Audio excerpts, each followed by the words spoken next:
আসসালামু আলাইকুম। সংবাদে আপনাদের সবাইকে স্বাগতম জানাচ্ছি আমি মিম। শুরুতেই সংবাদ শিরোনাম। আগামী কয়েক ঘন্টা ওসমান হাদির জন্য খুবই গুরুত্বপূর্ণ।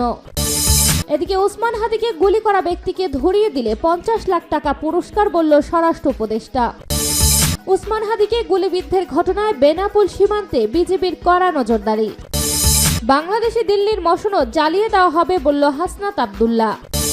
হাদির সঙ্গেই ছিলেন আততায়ী পেশাদার শুটার। এই আঘাত কেবল হাদির উপরে নয়, বাংলাদেশের উপরে বলল মির্জা আব্বাস। শিরোনাম শুনছিলেন, এবার বিস্তারিত। আগামী কয়েক ঘন্টা ওসমান হাদির জন্য খুবই গুরুত্বপূর্ণ। রাজধানীর বিজয়নগরে দুষ্কৃতিকারীদের গুলিতে গুরুতর আহত ইনকিলাব মঞ্চের মুখপাত্র শরীফ ওসমান হাদির অবস্থা এখনও সংকটাপন্ন। চিকিৎসকেরা জানিয়েছেন আগামী 48 থেকে 72 ঘন্টা তার জন্য অত্যন্ত গুরুত্বপূর্ণ হবে। এ সময়ের মধ্যে দেওয়া চিকিৎসা তার শরীর কতটা গ্রহণ করবে তা চিকিৎসকরা নিবিড়ভাবে পর্যবেক্ষণ করবেন। ওসমান হাদির জন্য গঠিত মেডিকেল বোর্ড প্রতিদিন সকালে তার অবস্থা নিরীক্ষণ করছে। চিকিৎসকেরা জানিয়েছেন তার অবস্থা এখনো শঙ্কামুক্ত নয় এবং এ বিষয়টি তার ভাইকেও জানানো হয়েছে। গণ অধিকার পরিষদের সাধারণ সম্পাদক রাশেদ খানও হাদির শারীরিক অবস্থা সম্পর্কে তথ্য নিশ্চিত করেছেন এবং সবাইকে দোয়ার আহ্বান জানিয়েছেন। ওসমান হাদিকে গুলি করা ব্যক্তিকে ধরিয়ে দিলে 50 লাখ টাকা পুরস্কার বলল স্বরাষ্ট্র উপদেষ্টা। ঢাকা 8 আসনে সম্ভাব্য স্বতন্ত্র প্রার্থী ও ইনকিলাব মঞ্চের আহ্বায়ক শরীফ ওসমান বিন হাদিকে গুলি করা ব্যক্তিকে ধরিয়ে দিতে পারলে 50 লাখ টাকা পুরস্কার ঘোষণা দিয়েছেন স্বরাষ্ট্র উপদেষ্টা লেফটেন্যান্ট জেনারেল অবসরপ্রাপ্ত জাহাঙ্গীর আলম চৌধুরী। আর শনিবার সচিবালয়ে স্বরাষ্ট্র মন্ত্রণালয়ের সভাকক্ষে আইন শৃঙ্খলা সংক্রান্ত কর কমিটির সভা শেষে ফ্যাসিস্ট টেরোরিস্টদের দমনে ডেভিল ফান্ড 2 চালু করা হবে বলেও জানান তিনি। স্বরাষ্ট্র উপদেষ্টা বলেন, অন্তর্বর্তী সরকার জুলাই গণ অভ্যুত্থানে সম্মুখ সারির যোদ্ধা ওসমান হাদির উপর হামলার ঘটনায় গভীর দুঃখ প্রকাশ করেছে। বিষয়টিকে সরকার সর্বোচ্চ গুরুত্ব দিয়ে দেখছে বলে জানান তিনি। এই ঘটনার সঙ্গে জড়িত ব্যক্তিদের গ্রেপ্তারের জন্য আইন শৃঙ্খলা রক্ষাকারী বাহিনীকে নির্দেশ দেওয়া হয়েছে বলে জানান উপদেষ্টা। দ্রুততম সময়ের মধ্যে দুষ্কৃতিকারীদের গ্রেপ্তার করে আইনের আওতায় নিয়ে আসা হবে বলে জানান তিনি। উপদেষ্টা বলেন, এই হামলায় জড়িত কাউকে কোনো প্রকার ছাড় দেওয়া হবে না। এ বিষয়ে আমরা জনগণের কাছ থেকে সার্বিক সহযোগিতা পাবো বলে দৃঢ় বিশ্বাস করি। ওসমান হাদির উপর আক্রমণের ঘটনা আসন্ন জাতীয় সংসদ নির্বাচনকে বাধাগ্রস্ত করার অপপ্রয়াস বলে আমরা মনে করি। জাতীয় সংসদ নির্বাচনকে বাধাগ্রস্ত বা বানচাল করার যে কোনো অপচেষ্টা অন্তর্বর্তী সরকার কঠোর হস্তে দমন করবে। ওসমান হাদিকে গুলিবিদ্ধের ঘটনায় বেনাপোল সীমান্তে বিজিবির কড়া নজরদারি।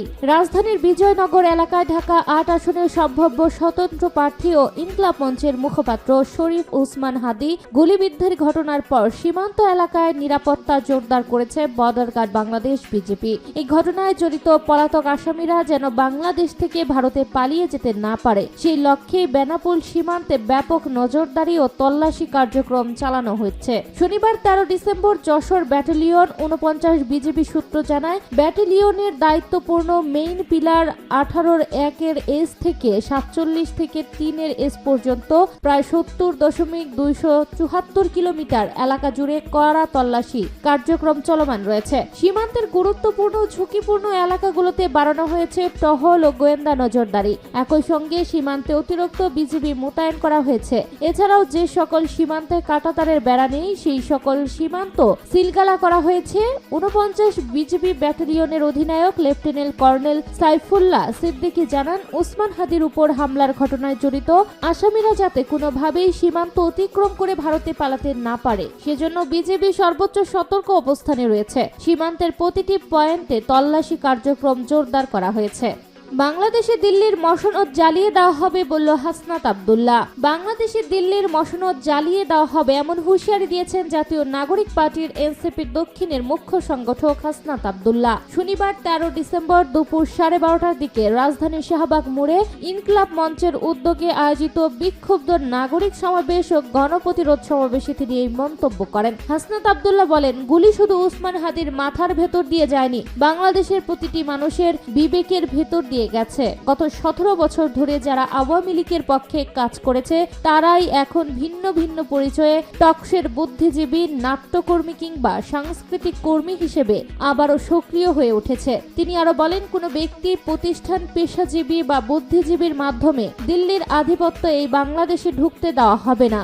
এই দেশে দিল্লির মসনদ জ্বালিয়ে দেওয়া হবে। এনসিপির এই নেতা বলেন, বাংলাদেশে ফ্যাসিস্টদের কোনো জায়গা হবে না, তারা যে নামেই পরিচিত হোক না কেন। গুলশানে জাতীয় পার্টি নামে যারা আবার ঐক্যবদ্ধ হওয়ার চেষ্টা করছে, উসমান হাদি ভাইয়ের রক্তের সময়ে তাদের বাংলাদেশে 1 ইঞ্চি জায়গাও দেওয়া হবে না। হাদি দেশকে ইনসাফের পথে এগিয়ে নিতে চেয়েছিলেন উল্লেখ করে হাসনাত আব্দুল্লাহ বলেন, আপনি যে পন্থী হন না কেন, আপনাদের একটা জায়গায় ঐক্যবদ্ধ থাকতে হবে।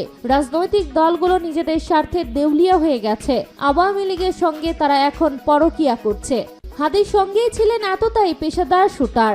ইনকিলাব মঞ্চের আহ্বায়ক শরীফ ওসমান বিন হাদির উপর গুলি চালানোর ঘটনায় হামলাকারীদের পরিচয় ও উদ্দেশ্য নিয়ে নানা প্রশ্ন উঠেছে। কারা এই হামলা চালিয়েছে, তারা আদৌ শনাক্ত হয়েছে কিনা, এ বিষয়ে ঘটনার পর কয়েক ঘন্টা পার হলেও পুলিশ আনুষ্ঠানিকভাবে কোনো তথ্য জানায়নি। তবে হাদির ঘনিষ্ঠরা ধারণা করছে হামলাকারী তার নির্বাচনী প্রচারণার সময় তার সঙ্গেই ছিলেন। প্রচারের সময় তোলা কিছু ছবিতে থাকা 2 জন তরুণকে তারা সন্দেহভাজন হিসেবে করেছে। শুক্রবার 12 ডিসেম্বর রাতে পুলিশের মহাপরিদর্শক মোহাম্মদ বাহারুল আলম জানান, তার মতে আসন্ন নির্বাচনকে ঘিরে নেতিবাচক প্রভাব সৃষ্টির উদ্দেশ্যে এই হামলা হতে পারে। তদন্তের অগ্রগতি জানতে চাইলে তিনি বলেন, অগ্রগতি আমরা এই মুহূর্তে বলছি না, আমরা কাজ করছি এবং বিফল হব না। আগামী 12 ফেব্রুয়ারি ভোট গ্রহণের দিন রেখে বৃহস্পতিবার প্রধান নির্বাচন কমিশনার এম নাসির উদ্দিন জাতীয় সংসদ নির্বাচন ও গণভোটের তফসিল ঘোষণা করেন। এর পরের দিনই সম্ভাব্য প্রার্থী হিসেবে আয়োজিত জুলাই আন্দোলন ও আওয়ামী লীগ নিষিদ্ধের দাবিতে সোচ্চার মুখ ওসমান হাদির উপর গুলি চালানো হয়। আগেই তিনি ত্রয়োদশ জাতীয় সংসদ নির্বাচনে মতিঝিল, শাহজাহানপুর, পল্টন, রমনা ও শাহবাগ থানার অংশ বিশেষ নিয়ে গঠিত ঢাকা 8 আসন থেকে স্বতন্ত্র প্রার্থী হিসেবে প্রতিদ্বন্দ্বিতার ঘোষণা দিয়েছিলেন। সেই লক্ষ্যে প্রতি শুক্রবার তিনি জনসংযোগ চালিয়ে আসছিলেন। শুক্রবার দুপুরে মতিঝিলের একটি মসজিদে লিফলেট বিতরণ শেষে সতীর্থদের সঙ্গে ব্যাটারি চালিত রিস্কায় করে সোহরাওয়ার্দী উদ্যানের দিকে যাচ্ছিলেন হাদি। মধ্যাহ্নভোজ ও আলোচনার পরিকল্পনা ছিল সেখানে। এই আঘাত কেবল হাদির উপরে নয়, বাংলাদেশের উপরে, বলল মির্জা আব্বাস। গুলিবিদ্ধ হওয়া ঢাকা 8 আসনে সম্ভাব্য স্বতন্ত্র প্রার্থী ও ইনকিলাব মঞ্চের আহ্বায়ক শরীফ ওসমান বিন হাদির বিষয়ে বিএনপির স্থায়ী কমিটির সদস্য মির্জা আব্বাস বলেছেন, এই আঘাত কেবল হাদির উপরে নয়, এই আঘাত বাংলাদেশের মানুষের গণতান্ত্রিক অধিকারের উপরে, এই আঘাত বাংলাদেশের সার্বভৌমত্বের উপরে, স্বাধীনতার উপরে। এগুলো প্রতিরোধ করতে হবে। শনিবার রাজধানী সহ সারা দেশে বিএনপির পক্ষ থেকে আয়োজিত বিক্ষোভ কর্মসূচিতে এই মন্তব্য করেন তিনি। শক্তি ও কালো হাত ভেঙে দেওয়ার আহ্বান জানিয়ে মির্জা আব্বাস বলেন, গুলি লাগার পরেই এক গোষ্ঠী বাড়ি ভাঙতে আহ্বান জানিয়েছে। হাসপাতালে যাওয়ার পরে এই অবস্থায় আরো অবনতি হয়। সুযোগ পেয়ে কিছু বেয়াদব ছেলে পেলে বেয়াদবি করে, এরা কেউ হাদির সমর্থক নয়, একটি বিশেষ দলের কর্মী সমর্থক। মুসলমান হিসেবে আমরা কখনো কারো মৃত্যু কামনা করতে পারি না জানিয়ে তিনি বলেন, তবে মুসলমান লেবাসধারী কিছু লোক এই কাজ করেছে। হাসপাতালে ঢুকেও মব করার চেষ্টা করেছে। তারা ভেবেছে তাদের ধমক খেয়ে আমরা লেজ গুটিয়ে পালিয়ে যাব। তবে আমাদের নেতাকর্মীরা সর্বোচ্চ ধৈর্যের পরিচয় দিয়েছে। জীবনে অনেক নির্বাচন করেছেন জানিয়ে মির্জা আব্বাস বলেন, হাদি চাইলে আমি তাকে সহযোগিতা করতেও প্রস্তুত ছিলাম। আমাদের প্রার্থীদের মারামারি করার কোনো রেকর্ড নাই। এই রেকর্ড আওয়ামী লীগ আর ঘোলামানিতে মাস স্বীকার করে যে দল তাদের কাছে। তিনি বলেন, আমরা চাই দ্রুত হাদির উপর হামলাকারীরা গ্রেপ্তার হোক, তাহলেই একটি দলের মুখোশ খুলে যাবে। হাদি আমার প্রতিদ্বন্দ্বী নয়, সে আমার প্রতিযোগী। হাদি আমার শত্রু নয়, হাদির রাজপথের লড়াকু সৈনিক। ওর বয়সে আমরাও রাজপথে লড়াই করেছি। এ সময় সকলকে চোখ কান খোলা রেখে সজাগ থাকার আহ্বান জানান তিনি বলেন, আগে আমাদের একটি শত্রু ছিল, কিন্তু এখন বহুমুখী শত্রু, তাদের প্রতিহত করতে হবে।